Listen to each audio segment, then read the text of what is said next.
What's up, y'all? It's your girl Beautifly, and I am back with another video. Yes, today I am bringing you guys a 2022 version of my sew-ins, y'all. As y'all know, sew-ins are coming back. People are getting tired of their frontals, and I just wanted to do another step-by-step tutorial on a traditional sew-in.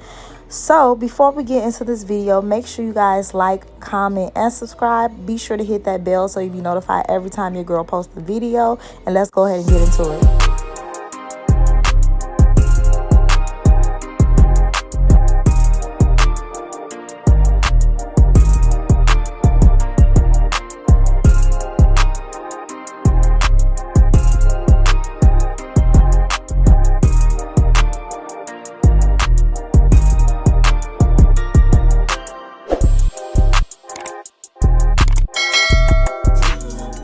Hey guys, here we go with step one. The first thing you want to do to get a great traditional sew-in is to carve out that leave out. Make sure you put out where the part is going to be. This is going to help you with your foundation. This is important. You want to make sure there's enough hair to cover tracks, everything of that nature. So that's the first thing that we do. Next, we're going to go in with the braiding foundation. Now, the braiding foundation that I use a forward down foundation. I know this foundation is kind of popular now, but I've been using this foundation forever. You braid down with the connects and you connect the braids to each other. I don't know what the foundation is called exactly, but I will tell you I use this foundation because it helps with the natural hair under the install to grow even all around. Usually when you braid the hair in a circle, the hair grows out uneven, kind of like layers. I don't know if you guys see that eventually, like after a while, after you get sewn so many times. So that's why I like braiding in this foundation, because my clients' hair grow out evenly. I know I just said a lot, but just bear with me.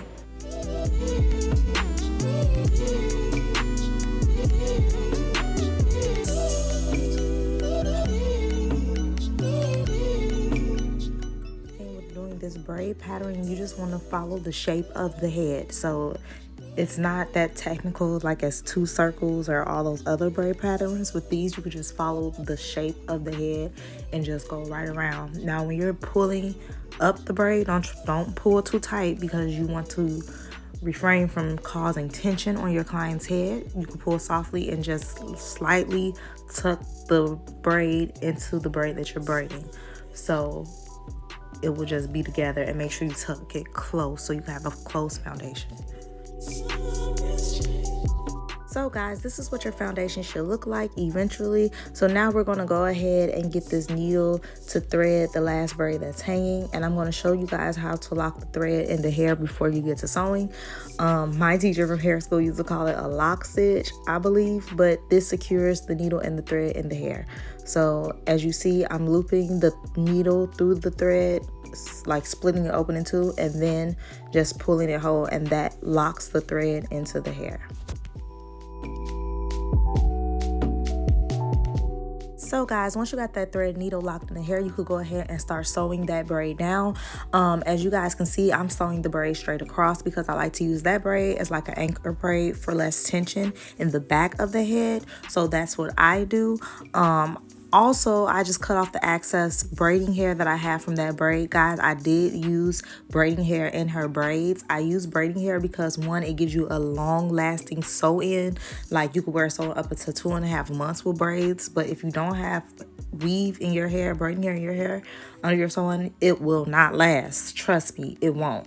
So always use braiding hair in the sew-in, okay? That's a great review to have from your clients. So we're going to go ahead and cut that excess thread off.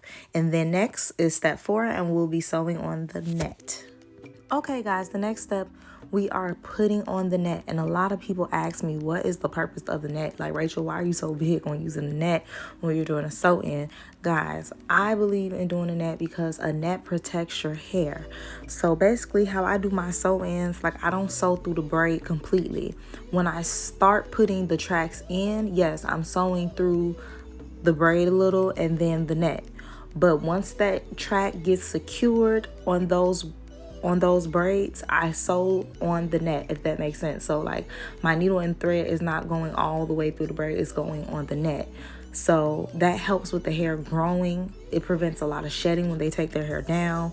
You know, they won't see balls and balls or clumps of their hair because that thread, and it doesn't matter what thread you use. You can use nylon or the cotton thread and it will be the same.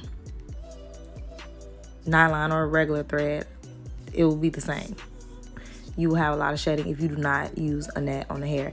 And you guys may think I use a lot of net. I do that because for some reason when I use less than this, I always end to not have enough, and I like all the braids to be covered. So I mastered what works for me as a cosmetologist, and other cosmetologists mastered what works for them. I even thread my needles super long, and people used to always tell me like, Rachel, your needles are super long, like you're not going to be able to work like that. But it works for me because when they're not, it slows me down.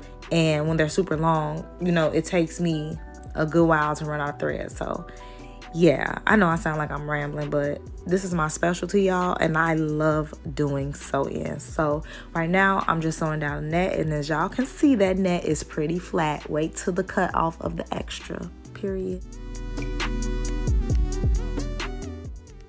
Okay, y'all, so here I go. I'm cutting the excess lace off, and you just want to just go around the perimeters, excuse me, y'all. Go around the perimeters of the head, you know, under. Don't cut too close to what you just sewed because that can happen too. I've done that before. So just be careful about where you cutting. So you're just going to cut off the excess lace around the head. That's how a net should be laid, baby. Take notes, period. Okay? People used to talk about me for using too much net, but look at that. It's flat, no bulkiness. Okay? That's how a net should be laid. So y'all, she got this bomb hair. I don't know where she got it from, but I believe the name of it was like Crystal or Christian, something like that.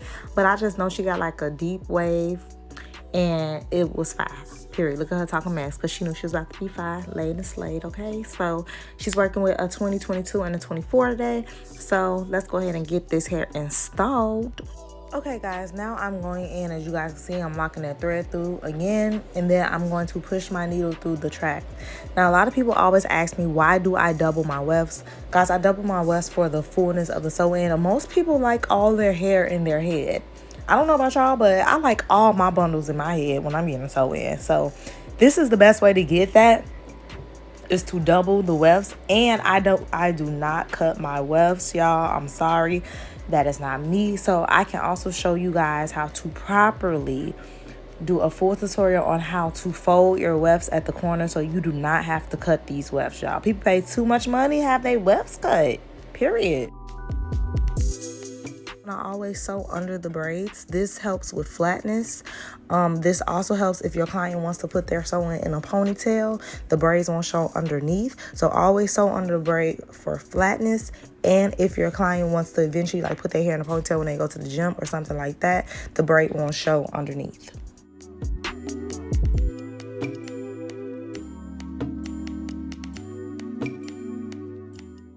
Also, guys, when I'm doing my sew-ins, I do not sew through the weft. I know a lot of cosmetologists that do, but I don't. I don't sew through the weft because, one, it hurts your fingers, depending on how thick the wefts may be. And then, two, there's just no need for it when you have a net on and all that. So I loop under the wefts, so I don't sew through the wefts. The only time my needle goes through the wefts is when I'm securing the track onto the braids and the net. That's the only time my needle goes through the wefts. But once I'm done getting through the wefts, I sew under the wefts, if that makes sense.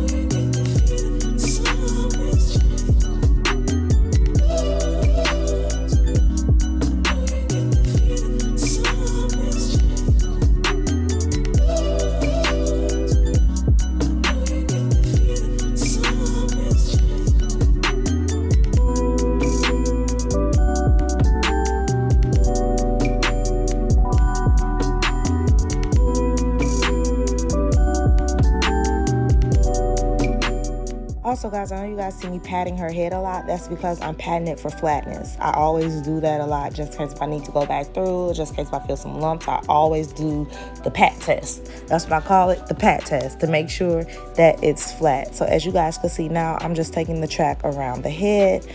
She wants, you know, the bang that goes in the face, so I'm just taking the track around the head. So I'm gonna try my best to show you guys how I fold. Let me see if I could zoom in. Okay, so I'm gonna try my best to explain this fold. So basically, when you fold, I do not fold both of the wefts. I actually bring it over, I bring it up, and I fold the weft that's underneath, and I continue to sew that until I meet back with the other weft. I don't know if I explained that right. I'm gonna slow it down so you guys can see it. But yeah, I only fold one weft over for the flatness. And then as I continue, I grab the other weft and continue to double the tracks.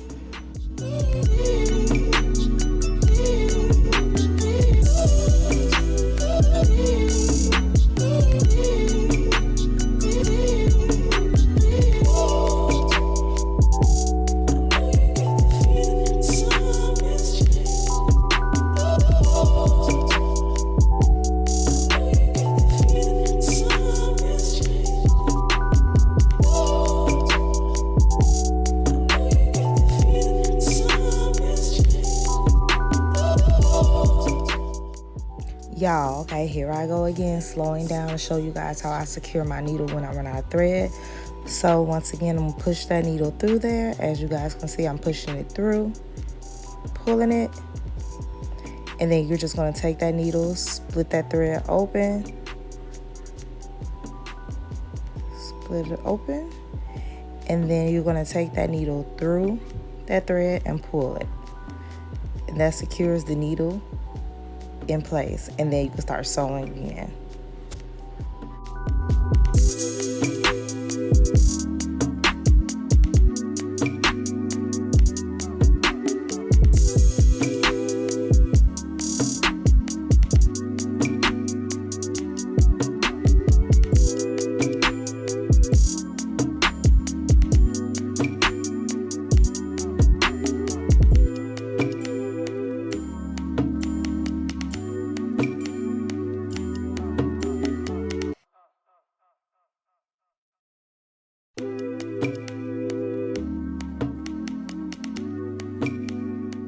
Okay guys, for the last bundle, I do not double those wefts because this prevents from bulkiness at the top, and it will make your sew-in super flat. But I do sew my wefts super close to make sure I try to fit all the bundles in the head.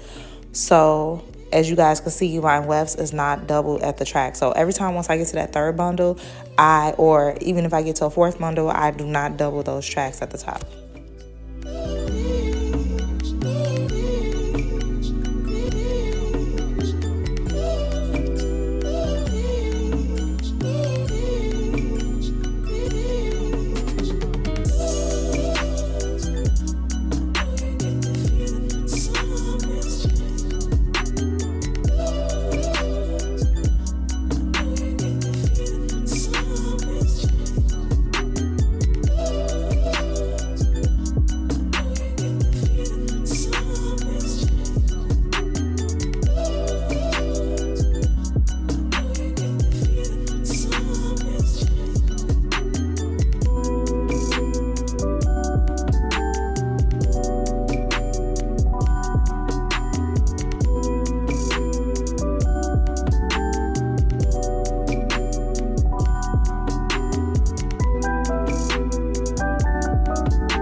guys, right now what you see me doing is a lay check, okay? I'm looking at how that bang is gonna lay.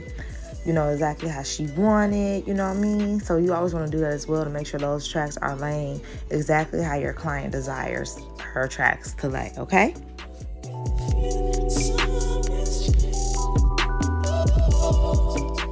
Oh my god, guys, my phone died while I was recording. I'm so mad. I do apologize. I might have to do a part 2. But right now, you guys see me framing her face, putting the layers in the front so that bang could fall like she wants it to, and I'm gonna do it on the other side as well. This gives more volume to the sew in, you know, just make it look more full. Even the more. So you could layer. Sometimes you don't have to layer. You could just curl the layers in. The layer curls in too, but I like to layer mine so it can be perfect. And it's a light layer, not a heavy layer. Okay, y'all, the key to getting a good leave out, first of all, after you had that leave out braided up, because most stylists do, please blow dry that hair out so you can have a good silk out. And then define that part, okay? Because you want that leave out to look as natural as possible, blending with your weave, period. That is an important step.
Okay guys, so I'm gonna have to do another tutorial on how I curl my sew-ins and what products I use and what tool I use to curl, because for some reason my phone wasn't recording again when I thought I was recording when I was curling the back of her hair. So I owe you guys another video, so my next sew-in I'm gonna record it, so be looking for that video. But I got this little segment of me curling the front of her hair. Now, when you're curling the front of the hair for the sew-in, you want to curl away from the face. So wherever the swoop is, you want to curl away from the face on both sides to give you that voluminous look, away from the face on both sides, okay?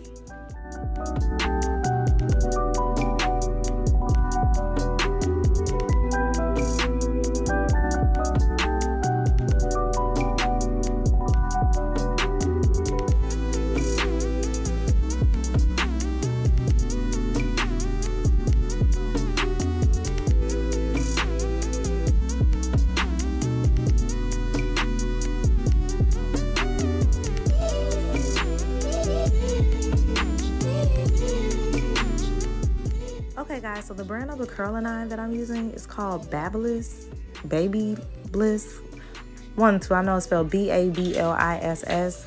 Those are the curlers of the brand that I'm using, and I like to get the ones that look like a Marcel set. I just feel like it's easier to navigate through these. Now the next thing I'm doing is her front bang, because she wanted one of those heavy big bangs. I always pin curl it while I'm finishing up edges or whatever, because that needs to be the bomb. So I always pin curl that part, and most of the time, you know, the other curls are loose and combed out, so do that as well. Okay guys, the edge control I'm using in this video is the even edge control with the purple top. I use a lot of different things for edges. It just depends on my client's hair and how it reacts. But right here I'm using even. I actually use a mixture of spritz or hold spray and even. So you guys will see that when I get to her sideburn.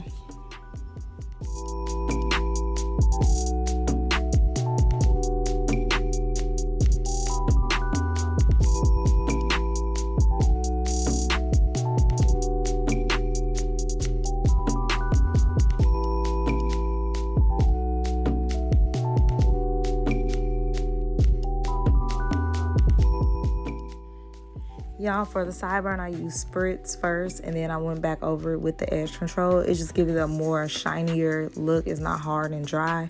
That's why I use that combination.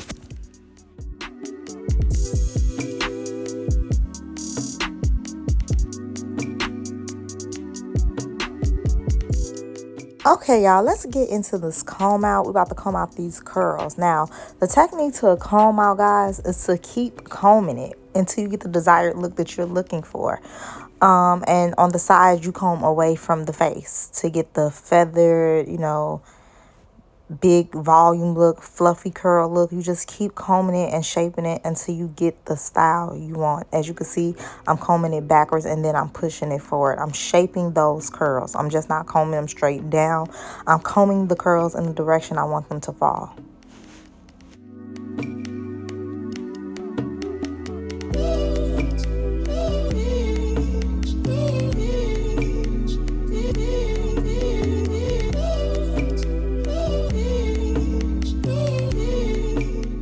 Also, I don't know this to be true or not, but I know when I comb out my curls tend to last longer. It's almost like it sets my curls when I comb them out because they just bounce back, versus when I don't comb out my curls fall faster. So just a tip, I always comb out the curls because they last for a super long time. I hope you guys enjoyed this video. Make sure you guys like, comment, and subscribe. Be sure to hit that bell so you be notified every time your girl posts. And comment down below if you guys want more videos like this. Like I always say, I'll be back with more videos. Bye.